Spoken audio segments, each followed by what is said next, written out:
Assalamualaikum warahmatullahi wabarakatuh.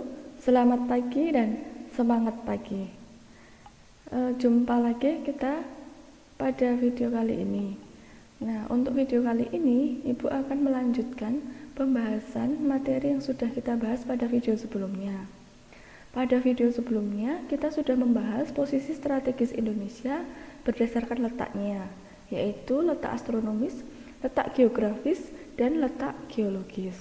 Sehingga untuk video kali ini, Ibu akan melanjutkan pembahasan materi subbab yang pertama, yaitu letak teritorial, luas dan batas wilayah Indonesia.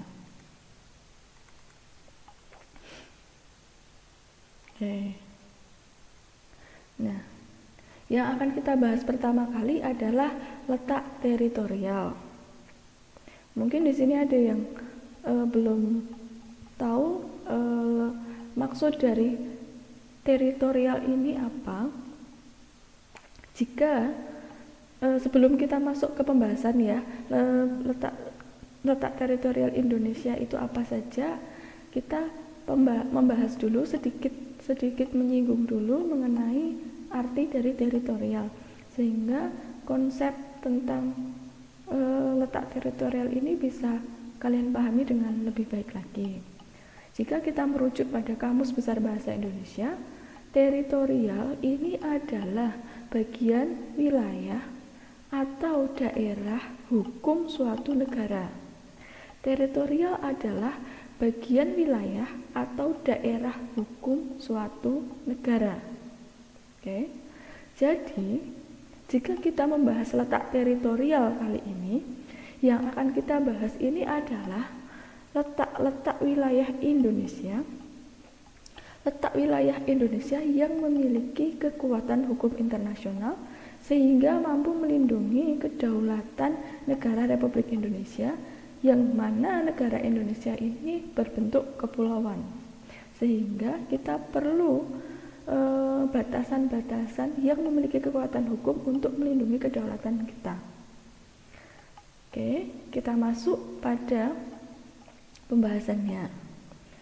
Berdasarkan letak teritorialnya, Indonesia ini dikelilingi oleh 3 zona wilayah. Yang pertama adalah zona laut teritorial, zona landas kontinen, dan zona ekonomi eksklusif atau yang sering kita sebut dengan ZEE. Yang pertama, zona laut teritorial.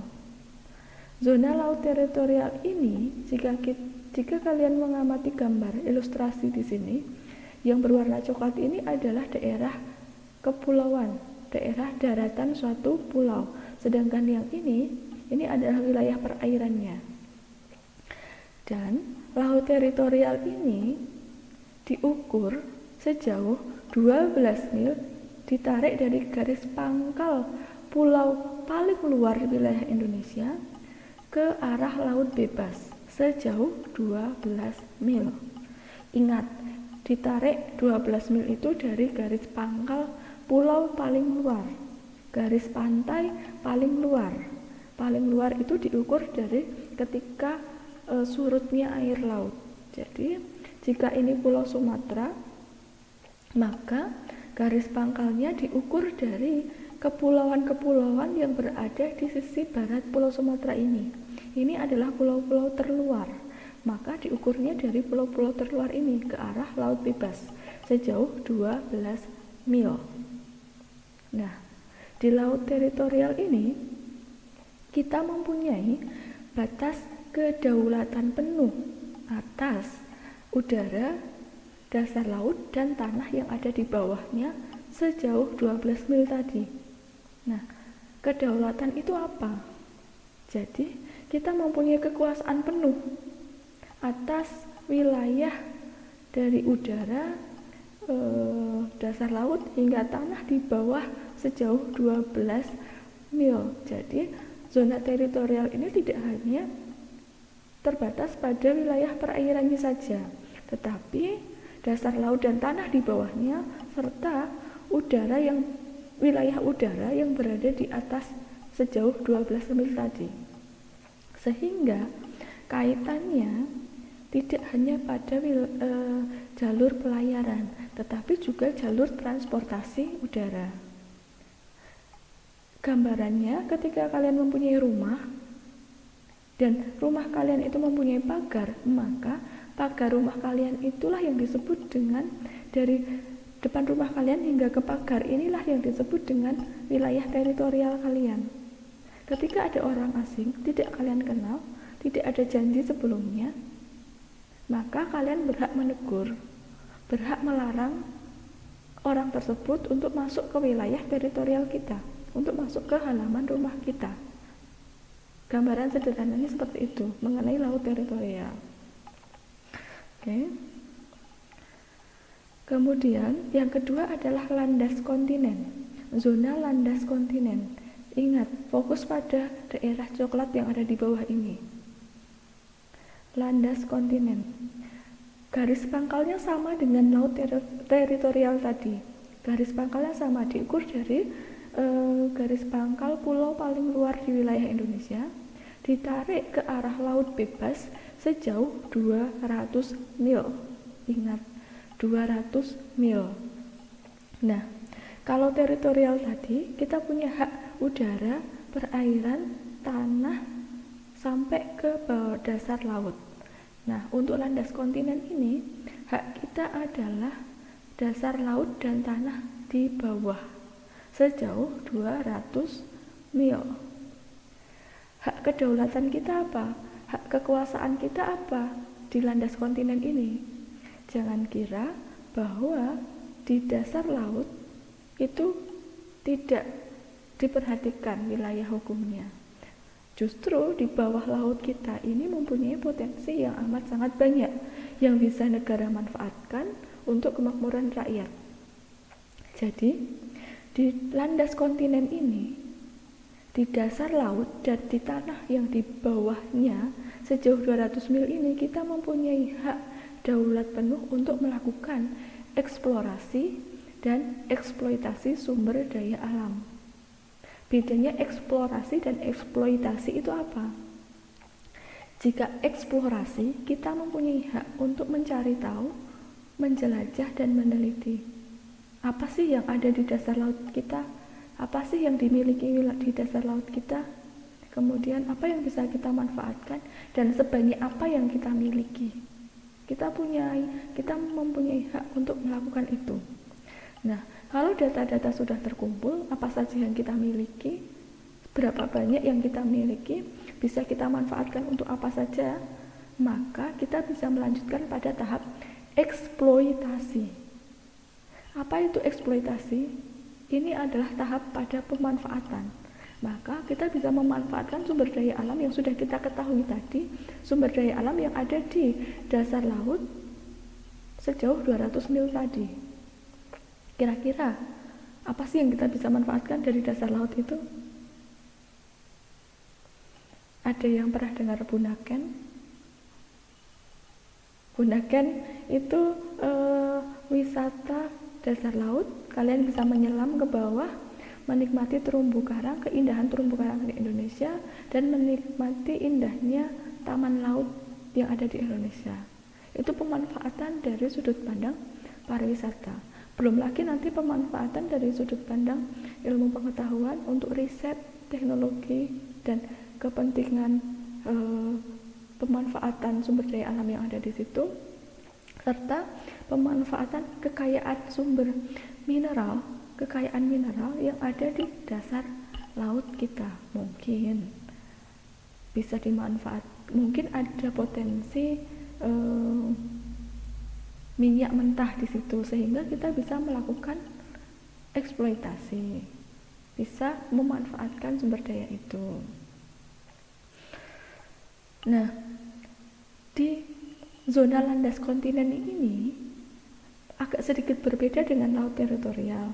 Di zona landas kontinen, di atasnya, di perairan di atas landas kontinen ini, kapal asing bebas melewati perairan di atas landas kontinen.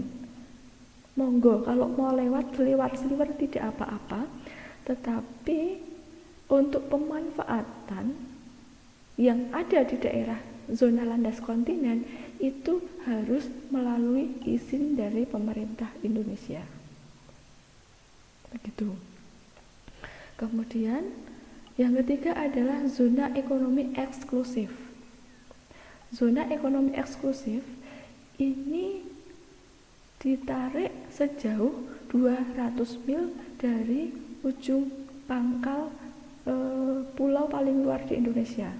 Jadi titik ukur awalnya sama antara laut teritorial, landas kontinen, dan zona ekonomi eksklusif. Ini titik ukurnya sama. Dari ujung pangkal pulau terluar ditarik ke arah laut bebas sejauh 200 mil. Nah, bedanya apa dengan landas kontinen tadi? Kok sama-sama 200 mil? Tapi kok namanya berbeda? Kalau landas kontinen tadi yang kita manfaatkan adalah dasar laut dan tanah di bawahnya. Kalau zona ekonomi eksklusif ini sampai di wilayah perairannya, di permukaan lautnya. Nah, kita punya hak apa saja sih di zona ekonomi eksklusif? Ada kata ekonomi di sini, maka akan berkaitan dengan kemakmuran suatu negara. Di sini sudah ada penjelasannya, ada keterangannya bahwa kita mempunyai hak, suatu negara mempunyai hak berdaulat untuk melakukan eksplorasi, eksploitasi, konservasi sumber daya alam, terutama perikanan, dan di sini adalah kapal asing juga bebas melewati zona ekonomi eksklusif Indonesia. Tetapi mereka tidak boleh melakukan pemanfaatan sumber daya alam di sini seenaknya. Apapun yang mereka lakukan, apapun yang mereka ambil, itu harus dengan seizin Indonesia. Jadi, kalau landas kontinen tadi kita hanya punya hak eksplorasi dan eksploitasi. Pada zona ekonomi eksklusif, ini kita mempunyai hak untuk eksplorasi, eksploitasi, dan konservasi SDA, terutama perikanan. Konservasi itu perlindungan,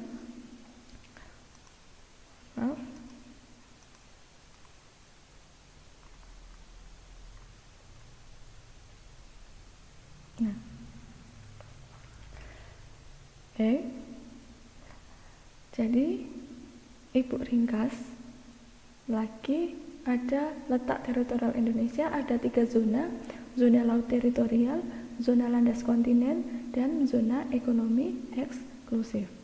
Nah, ini perbedaan. Kalau peta yang di samping ini, yang warna biru adalah wilayah letak laut teritorial Indonesia. Sedangkan yang warna hijau ini adalah letak atau wilayah zona ekonomi eksklusif yang dimiliki oleh Indonesia. Oke. Nah, kita lanjutkan pada pembahasan mengenai luas wilayah Indonesia. Pada tampilan layar ini adalah data yang berasal dari Badan Informasi Geospasial. Berikut ini adalah data luas wilayah Indonesia. Luas total wilayah Indonesia adalah 5.180.053 km persegi.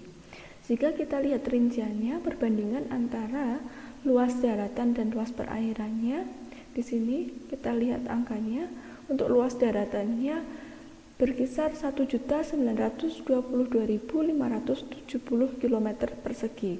Sedangkan untuk luas perairannya adalah 3.257.483 km persegi.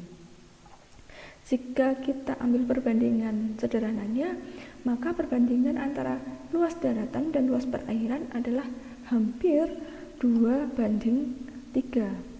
Jadi kita mempunyai perairan yang lebih luas dibandingkan dengan luas daratannya. Nah, jika kita melihat data luas wilayah Indonesia, Indonesia adalah negara yang paling luas di Asia Tenggara dengan negara yang mempunyai garis pantai yang paling panjang.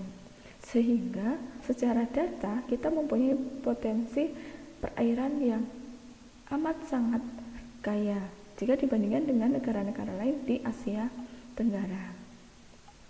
Ini data luas wilayah Indonesia yang berasal dari Badan Informasi Geospasial. Nah, di sini kita lanjutkan pembahasan mengenai batas wilayah negara Indonesia. Kalian bisa amati, judul peta ini adalah perbatasan laut Indonesia dengan 10 negara tetangga. Oke, jadi batas wilayah Indonesia bisa kita lihat dari dua hal atau dua sudut pandang. Yang pertama adalah batas laut Indonesia dengan negara tetangga. Yang kedua adalah batas darat Indonesia dengan negara tetangga. Jadi kalau batas laut kita berbatasan dengan perairan 10 negara tetangga yang lain. Kalau batas darat kita hanya berbatasan langsung dengan 3 negara. Jadi kita kupas satu persatu. Jika kita lihat di sebelah utara, Indonesia berbatasan langsung. Di sini bisa kalian amati, di sebelah utara Indonesia berbatasan langsung dengan Malaysia. Sedangkan untuk batas perairan lautnya, Indonesia berbatasan dengan perairan Malaysia, Singapura, Thailand, Filipina, dan Vietnam. Itu batas lautnya. Sedangkan satu batas daratnya adalah Indonesia berbatasan darat dengan Malaysia, yaitu di Pulau Kalimantan. Kemudian di sebelah timur Indonesia berbatasan langsung dengan negara Papua Nugini. Sedangkan batas perairannya adalah Indonesia berbatasan dengan Samudra Pasifik. Jadi di sebelah timur Indonesia berbatasan dengan Papua Nugini dan Samudra Pasifik. Kemudian di sebelah selatan Indonesia berbatasan langsung dengan, ini ada negara kecil di sini adalah Timor Leste. Yang intermezzo ya, bahwa Timor Leste ini dulunya adalah bagian dari negara Indonesia yang memisahkan diri pada tahun 1999. Ini batas darat Indonesia dengan negara tetangga yaitu Timor Leste yang berbatasan di Provinsi Nusa Tenggara. Sedangkan batas lautnya adalah di sini Indonesia berbatasan dengan perairan Samudra Hindia dan perairan Australia. Sedangkan kita bergeser ke sisi baratnya, Indonesia berbatasan dengan Samudra Hindia. Di sini tidak ada wilayah negara yang dekat pada sisi barat, tapi di sisi barat dengan jarak yang agak jauh itu ada India, tetapi jauh jaraknya dibandingkan dengan negara-negara lain yang ada di sini. Jadi ibu ulangi, Indonesia berbatasan langsung dengan 3 negara, Malaysia di Pulau Kalimantan, Papua Nugini di Kepulauan Papua, dan Timor Leste di Nusa Tenggara. Ini adalah batas-batas wilayah Indonesia. Oke.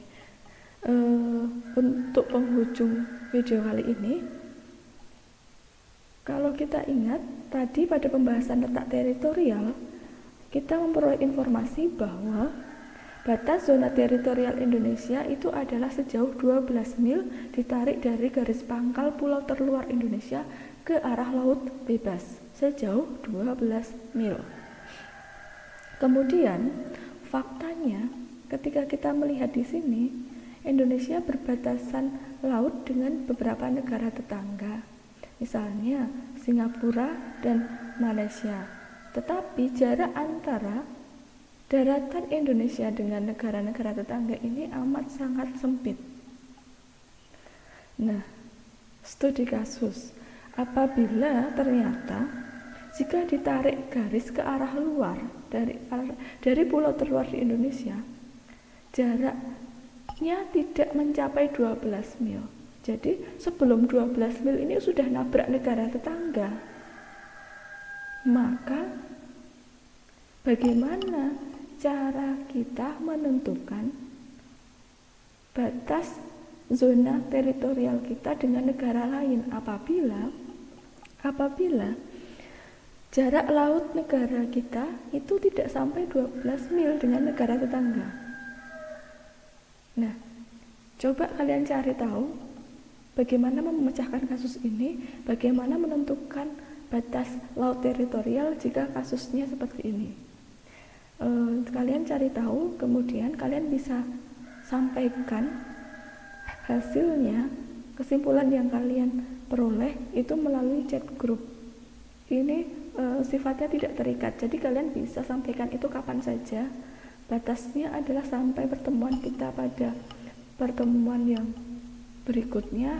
Nanti kita bahas secara santai baik di jam KPM maupun di luar jam KPM. Jadi ini sharing saja, sekedar studi kasus. Jadi kalian bisa memecahkan masalah ini, kemudian menyampaikan secara santai melalui chat group. Mungkin pada video kali ini Ibu cukupkan sampai di sini. Semoga penyampaian materi yang Ibu sampaikan bisa kalian pahami dengan baik, bisa kalian terima dengan baik. Kurang dan lebihnya Ibu mohon maaf. Ibu akhiri, wabillahi taufiq wal hidayah. Wassalamualaikum warahmatullahi wabarakatuh.